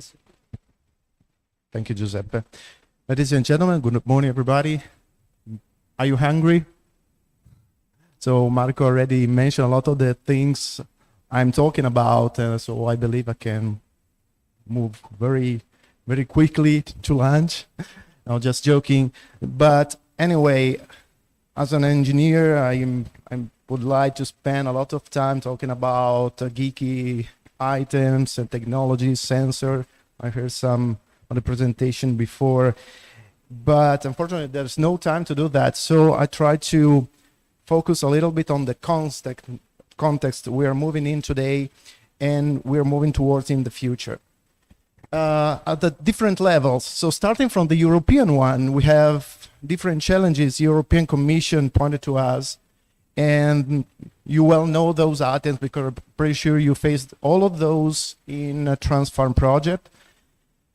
And other words have been spent just before me on those. So Industry 4.0, which has been translated in Italy, for example, with Transizione 4.0 project, national project, and which, let's say, improved and launched quite a lot and pushed quite a lot in the adoption of new digital ready agricultural machinery and software as well. We have the European Green Deal. We're talking about sustainability of agriculture, okay? One of the major goals we are facing, and of course the traceability of products from the chemicals or industries producing the input products up to our tables. We need to know the history, I would say, the story and the processes a fruit or which come on our table went through. And of course, just at a lower level or behind these major items, there are a couple very important in our area, which are the zero impact agriculture. So ideally, we're trying to figure out how to make agriculture with no waste, no chemicals, no CO2. Well, it's an ideal world, but this is something we're trying to face. And of course, water management.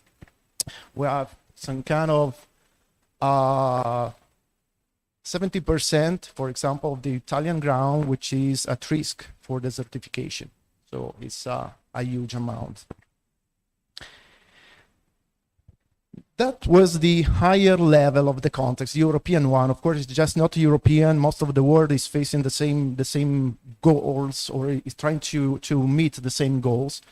Just below that, there's the agri-food chain, which is trying to pursue all these the targets I just mentioned.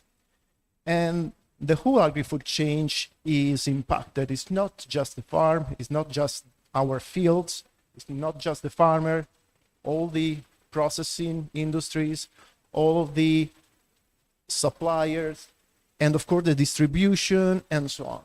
On top of that, the European Commission is approaching a new legislative framework with regulation impacting all of those items, like, for example, usage of chemicals. We all know that we've been asked to reduce them by 50% up to 2030, right? Reducing CO2, again, traceability of the products, just what I just talked about before.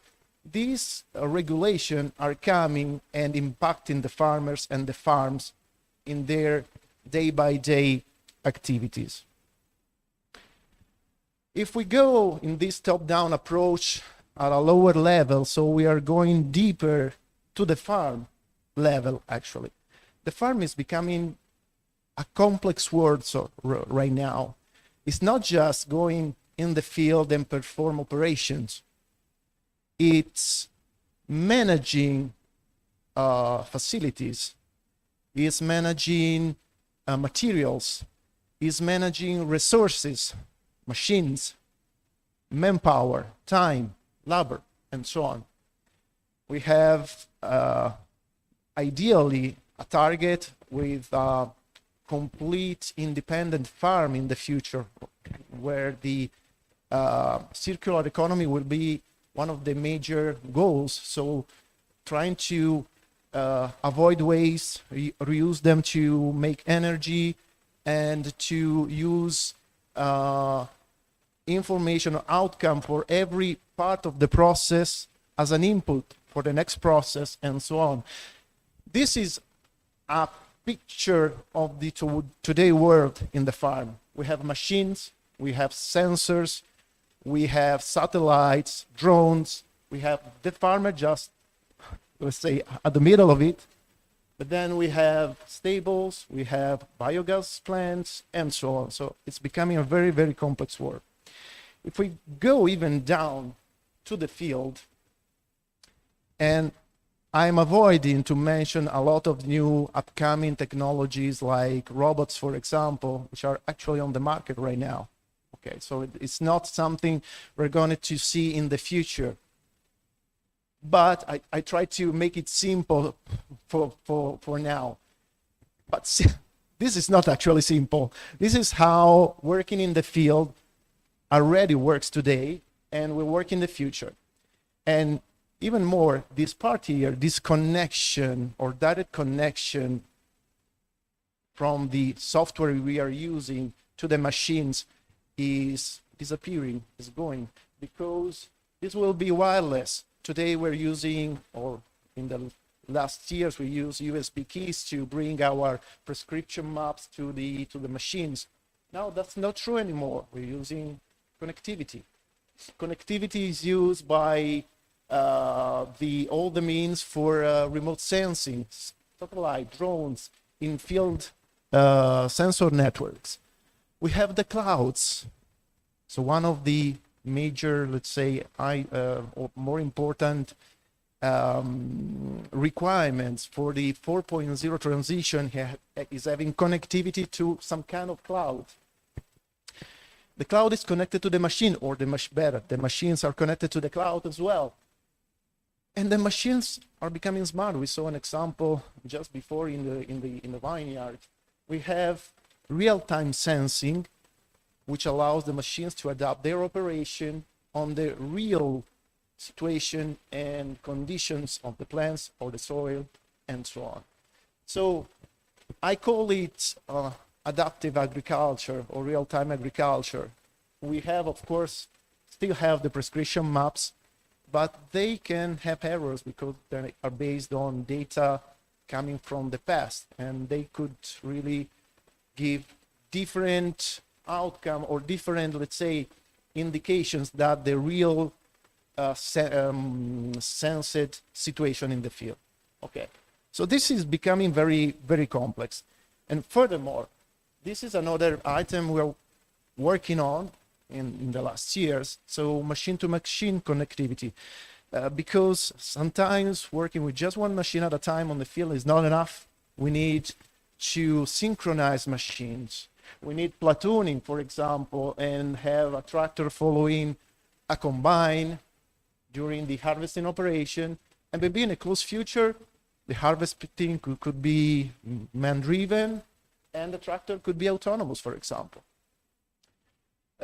We have exchange of prescription maps, of driving path, and so on. So, or maybe just of video streams for safety reasons, for example. So this is another aspect which is coming very soon in the field. So we saw that this approach from a regulatory approach down to the actual technologies or way of work that we are seeing in the fields. But there's a common denominator for that, which is data. Data is everywhere, are everywhere, and is the only way to meet the goals Europe is giving us. It's the only way to prove traceability, the only way to provide real value and, let's say, knowledge on how to perform well in the field. Artificial intelligence, so far, for example, is widely used just to analyze data and to extract value by those data. And this value can be used to correctly operate in our farms. But we have a very big but, well, actually two. The first one, well, I forgot to translate that picture in English. I'm sorry for that. But is, and Marco already mentioned that, to work on the awareness of farmers, operators, but not only, manufacturers as well, dealers as well. We need to exactly understand the benefit of using digital technologies, digital agriculture, not only from the European goals perspective, sustainability and so on, but even from a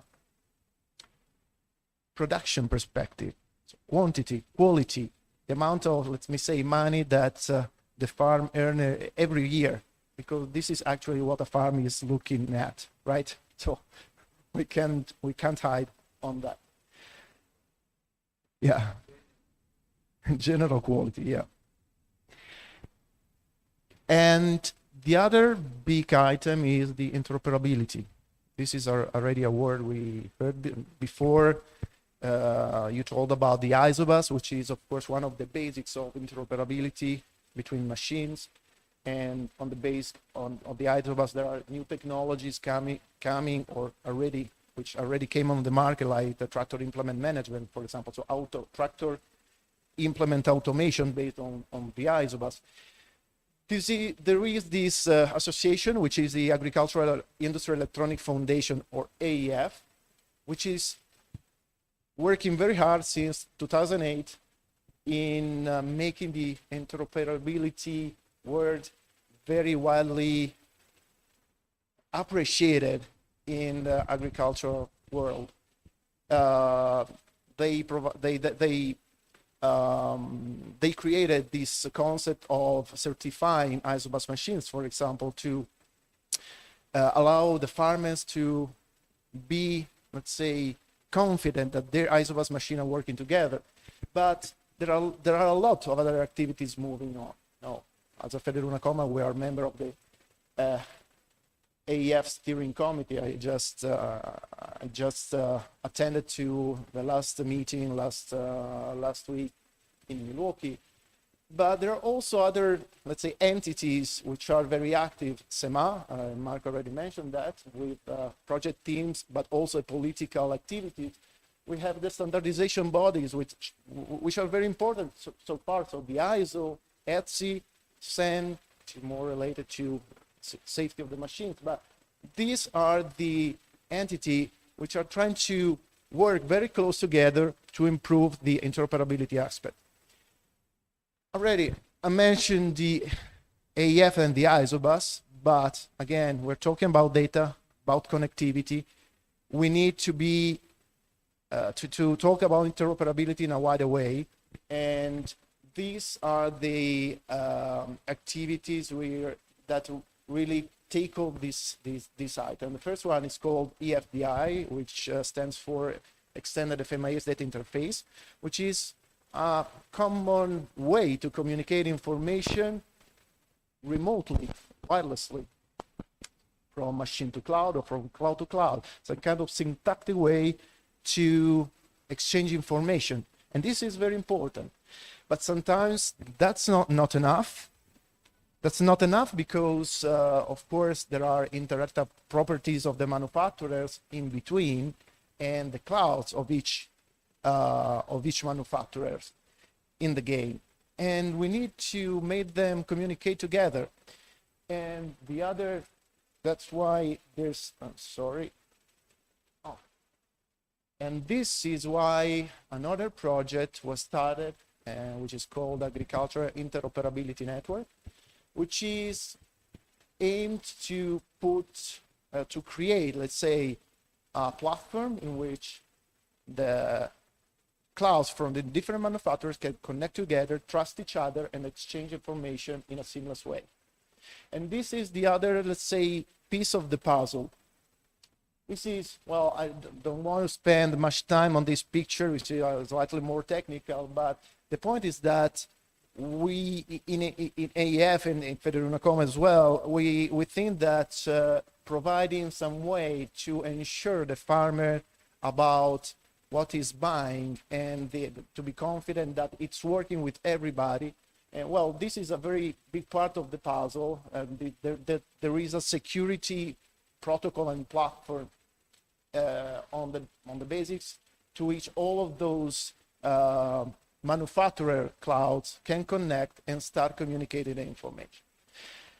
So, as I mentioned, there are these two challenges: awareness or exchange of information and interoperability.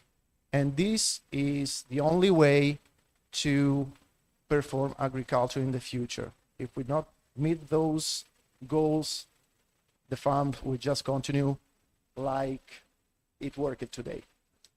Thank you, and if you have any question, I would be pleased to give you some answer or maybe some discussion at lunch. Thank you very much, Alessio. Lunch is just around the corner, but before lunch we need to have one quick introduction to the rest of the day. And this is also the end of the live streaming on the Federico Nocoma YouTube channel. So I wish to thank our technicians, Gianpiero and Pietro, for making it possible. And I say goodbye to the colleagues who have followed the discussion via streaming. Now, before lunch, quick intervention by Andrea Grigoletto, Foundation Fondazione Fenice, because we're going to have some follow-up in the afternoon with working groups. Andrea, please. Thank you very much. Welcome everyone in this moment.